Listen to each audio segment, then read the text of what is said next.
আসসালামু আলাইকুম রহমতুল্লাহি ওয়া বারাকাতুহু। সম্মানিত দর্শক, ডক্টর মোহাম্মদ ইউনূসের বিদায় কেমন হলো? সাধারণত বিদায় বেলায় সানাই বাজে, নহবত বাজে, সানাইয়ের করুণ সুর বাজে।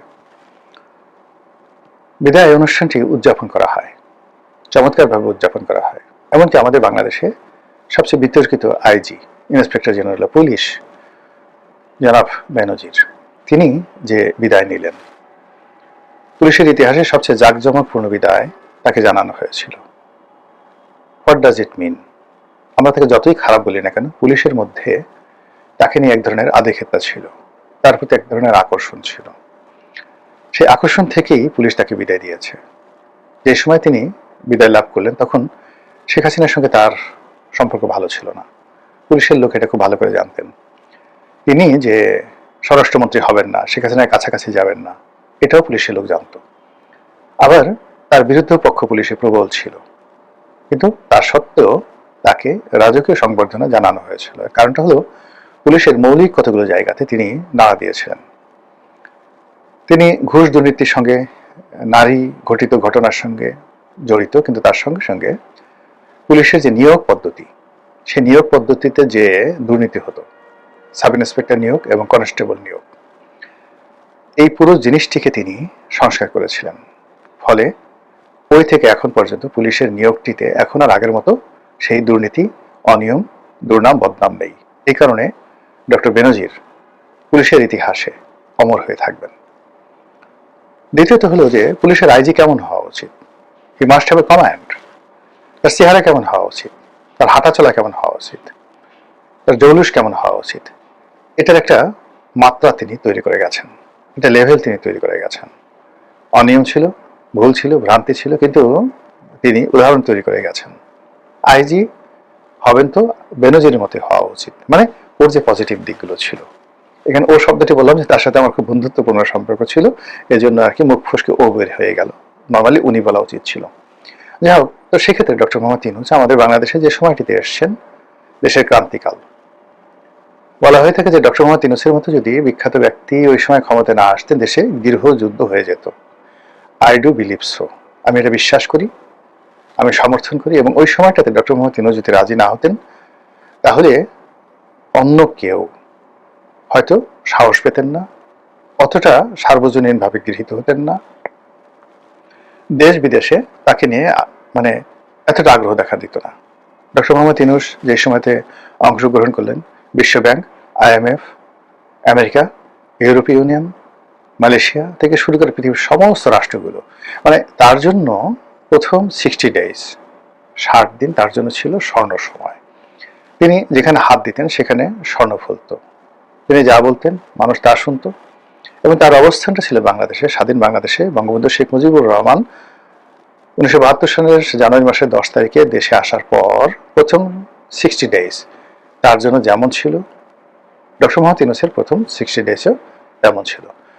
বঙ্গবন্ধু জাতির পিতা হয়েছিলেন, আর ডক্টর মোহাম্মদ ইউনূস যদি বুদ্ধি করতেন, তিনি জাতির পিতা না হলেও জনগণের পিতা হতে পারতেন। জনগণ তাকে বাপু হিসেবে ডাকত, যেটা মহাত্মা গান্ধীকে ডাকে ভারতীয়দের বাপু, বাংলাদেশিদের বাপু। ওটা হলো বাংলাদেশ নামক রাষ্ট্রের ফাউন্ডার বঙ্গবন্ধু শেখ মুজিবুর রহমান, জাতির পিতা।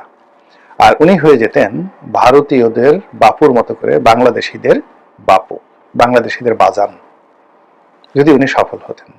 এর কারণ হলো এত ভালোবাসা, এত শ্রদ্ধা, এত রাগ, এত অনুরাগ বাংলাদেশের ডক্টর মোহাম্মদ ইউনূসের মতো কেউ পায়নি। বঙ্গবন্ধু যখন ক্ষমতায় এলেন, তখন তার বিরুদ্ধ পক্ষ তাকে অনেক কথা বলতো, লেখা নাই, পড়া নাই, তারপরে বিভিন্ন আজে বাজে কথা বলতো।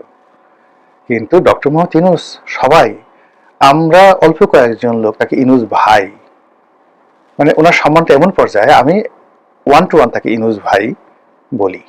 কিন্তু যখন লোকজনের সামনে দেখা হতো, আমি তাকে স্যার ডাকতাম, স্যার আসসালামু আলাইকুম, কেমন আছেন? এই সম্মানটা তিনি অর্জন করেছিলেন। আর এই সম্মানের সঙ্গে সঙ্গে সারা বাংলাদেশের কেবলমাত্র আওয়ামী লীগের কিছু অংশ মানুষ তাকে সুদখোর বলতো, সুদি ইউনূস বলতো। একটা সময় হুজুরদের একটা অংশ তাকে সুদখোর বলতো। এর বাইরে সব মানুষ তাকে ডাকতেন স্যার। 18 কোটি মানুষ একসঙ্গে, 18 কোটি মানুষের মধ্যে ধরেন 4-5 লোক, এরকম 4-5 লাখ লোক উল্টা উল্টা বলতো, আর বাকি সবাই ডক্টর মোহাম্মদ ইউনূস, ইউনূস স্যার। এইরকম সম্মান মর্যাদা শত বছরে কোনো ব্যক্তি অন্য কোনো দেশে পেয়েছেন আমার জানা নাই। হয়তো নেলসন ম্যান্ডেলা দুনিয়াব্যাপী পেয়েছেন, কিন্তু তার দেশের জনগণ তো আমাদের চেয়ে বেশি নয়। তো ডক্টর মোহাম্মদ ইউনূসের প্রথম 60 ডেজ এরকম ছিল, এবং তার উত্থানটি, তার আগমনটি ছিল, মানুষ কি বলবো, আল্লাহর কাছে দোয়া করেছে, চোখের পানি ফেলেছে যে আল্লাহ তুমি আমাদেরকে একজন ইউনূস দিয়েছো।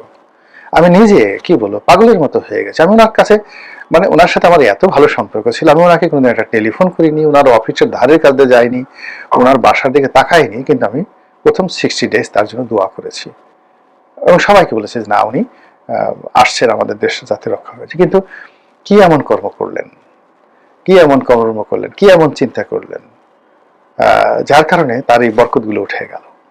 আমরা মোরালে সবাই পাপী, পাপ করি না, অন্যায় করি না, জুলুম করি না, আমাদের মধ্যে এমন লোক নেই বললেই চলে। তো পাপের ফল হয়। এই সমাজে যদি আল্লাহ ক্ষণে ক্ষণে পাপের যাকে বলেন শাস্তি দিত, তাহলে জীবনে কেউ মন্ত্রী হতে পারতো না, এমপি হতে পারতো না, প্রধানমন্ত্রী হতে পারতো না, কেউ মানে মসজিদের ইমাম হতে পারতো না। আল্লাহর গজব নাজিল হইতো, ঠাড়া পড়ে যেত সবার উপরে। তো সেই অর্থে আল্লাহ বেশিরভাগ ক্ষেত্রে মানুষের পাপ তাপ যাকে বলা হয় গোপন রাখেন, পরে শাস্তি দেন, এবং তবার একটা মানে একেবারে মৃত্যু পূর্বক্ষণ পর্যন্ত তবার জন্য রাস্তা উন্মুক্ত রাখেন, দরজা খোলা রাখেন। তারপর তিনি যদি মরে যান, মরে যাওয়ার পরে আল্লাহই দয়া করে তার আওতাত তৈরি করে দেন, বংশধর তৈরি করে দেন, শুভানুধ্যায়ী তৈরি করে দেন। তারা তার দোয়া করে, আর এতে তার সগীরে গুনাহ সমূহ মাফ হয়ে যায় কর্মের কারণে। কিন্তু মানুষ যখন দুষ্ট চিন্তা করে, বদমাইশি চিন্তা করে, এটা মানে মানুষের রিজিক নষ্ট করে ফেলে, সম্মান নষ্ট করে ফেলে।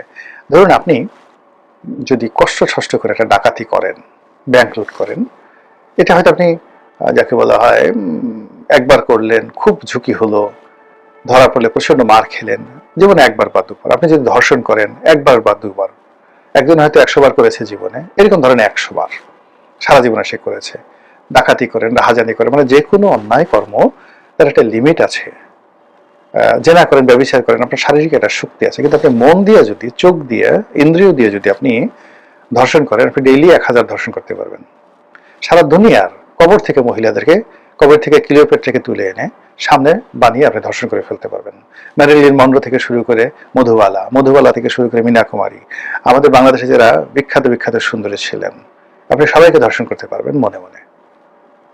এই জন্য যারা মন্দ চিন্তা করে, এই মন্দ চিন্তা করে তাদেরকে নিকৃষ্ট প্রাণী বলা হয়। যেমন কুকুর মন্দ চিন্তা করে, স্বদেশ জাতি বিদ্বেষী মন্দ চিন্তা করা প্রাণী, এই জন্য কুকুর ঘৃণিত।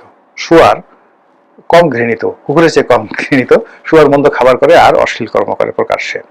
তো মানুষের মধ্যে যারা কুকুর প্রকৃতির মানে মন্দ চিন্তা করে, তাদের রিজিক উঠে যায়, তাদের সম্মান আল্লাহ তুলে নেয়, মর্যাদা তুলে নেয়, তারা যেখানে যায় সেখানে অপদস্থ হয়।